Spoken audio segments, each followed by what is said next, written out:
Bonsoir mon frère Guy. C'est normal que les médias de la communauté internationale autoproclamée puissent continuer à semer le doute et la confusion au sein de l'opinion africaine relativement à ce coup d'État manqué. Parce que effectivement, ces médias visent à couvrir l'échec du coup d'État qui a été bel et bien mis sur pied, orchestré, diligenté par le lobby néocolonial de Paris et de Madrid. Et donc, ils sont totalement abasourdis face à cet échec dont ils étaient quasi sûrs que leur coup d'État allait réussir. Et le doute et la confusion que sèment les médias, la communauté internationale autoproclamée aujourd'hui, ce n'est que la suite de la campagne médiatico-judiciaire qui est menée contre plusieurs dirigeants des pays de la CEMAC. Et donc, ça ne peut surprendre personne.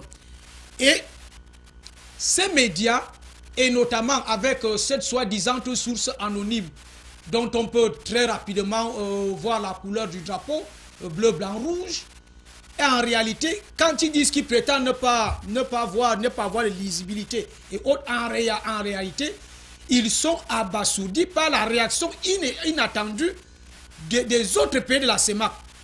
Parce que, de bout en bout, le Cameroun a contrôlé la descente de cette légion étrangère des forces spéciales françaises en Afrique qui opèrent là. Ce n'est pas des mercenaires, ce n'est pas des gens qu'on a pris en l'air.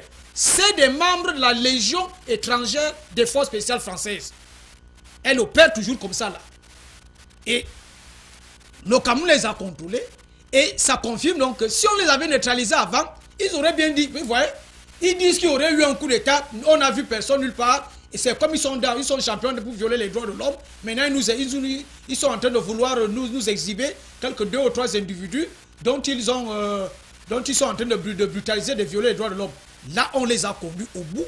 Et autre fait qui confirme ce que nous avons dit, à savoir que plusieurs d'entre eux avaient été arrêtés, un bon nombre s'était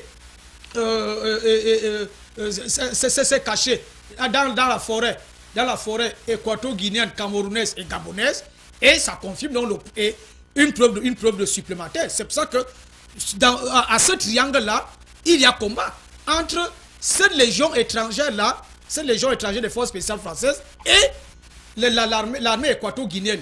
Donc, quand on dit qu'il n'y a pas de lisibilité, c'est de la fumisterie pure et simple. En réalité, je crois que compte tenu de l'ampleur du mal, il serait bien que les forces de défense camerounaises interviennent dans ce conflit.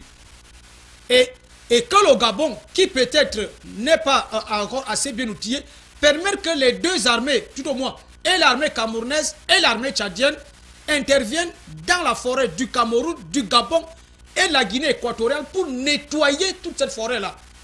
Parce qu'aucun de ces membres de la Légion étrangère des forces spéciales françaises ne doit sortir de là vivant. Et pire encore, en fuite. Parce que ce serait encore vouloir reproduire un autre schéma. Donc, la coalition armée de façon ouverte entre le Cameroun, le Tchad, la Guinée équatoriale, le Gabon doit se faire et de façon ferme afin que maintenant le lobby néocolonial de Paris intègre désormais qu'il n'est plus possible de pouvoir faire encore n'importe quoi en Afrique centrale dans la mesure où les pays de l'Afrique centrale vont tout de suite s'unir et tout de suite réagir de façon ferme. Ça, c'est au niveau militaire. Et une fois de plus, ça confirme ce que nous disions depuis, à savoir qu'il y a une stratégie du chaos au sein du golfe de Guinée. Parce que le golfe de Guinée est saturé de richesses et les 5 impérialistes veulent faire main basse sur ces richesses-là au détriment des pays africains et des peuples africains, notamment du golfe de Guinée. Et ça confirme cela.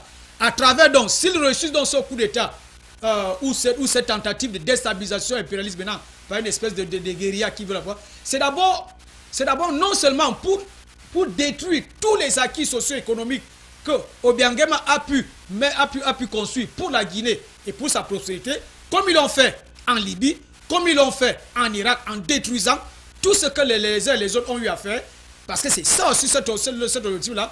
C'est pour ça que je partage l'avis de notre compatriote Ngwem qui disait il vaut mieux que ce conflit-là ne s'étende pas au-delà de la forêt où elle est. Parce qu'effectivement, ce conflit-là va viser à détruire les infrastructures dont Maître Momo nous avait si bel et bien fait cas de visu. C'est pas ce qu'on lui avait dit de visu qu'il les a perçus, et ce n'est pas seulement le seul témoignage. Il y a un autre fait également, que ce coup d'État est aussi la suite du hold-up des biens que Paris et Genève ont fait sur la Guinée équatoriale, notamment l'avion présidentiel, les bâtiments officiels, les bâtiments diplomatiques d'équato-guinéens en France, que la France a fait main basse au mépris de toutes les conventions internationales, parce qu'effectivement, il faut se remplir les poches. Et quand on a maintenant, la dernière fois, mon frère Guy, nous parlions ici, nous disons que ce procès-là, on a dit maintenant qu'il faut payer un certain nombre de dédommagements et qu'on allait donner aux ONG, pour que les ONG viennent maintenant distribuer des médicaments et autres en Guinée équatoriale. C'est parce qu'effectivement, ils avaient déjà prévu qu'ils devaient venir déstabiliser et détruire la Guinée équatoriale et tous les acquis socio-économiques qui sont là-dedans. Et alors, il y aurait donc une meute de vautours là, soi-disant philanthropes, se cachant derrière les ONG pour prétendre maintenant venir soigner les équato-guinéens en leur apportant des tannes et quelques bouteilles d'eau. Voilà un peu. Donc, les médias de la communauté internationale autoproclamée sont dans leur logique de négationnisme de leur fait, et pour tout honte but, ils essayent de couvrir l'échec clair de leur maître, parce qu'ils savent très bien que c'est depuis Paris et Madrid que ce coup d'État a été monté, heureusement démantelé, en voie de démantèlement. Merci. Merci à vous. Jean-Arthur Aoumou depuis Yaoundé, la capitale du Cameroun. On revient sur ce plateau.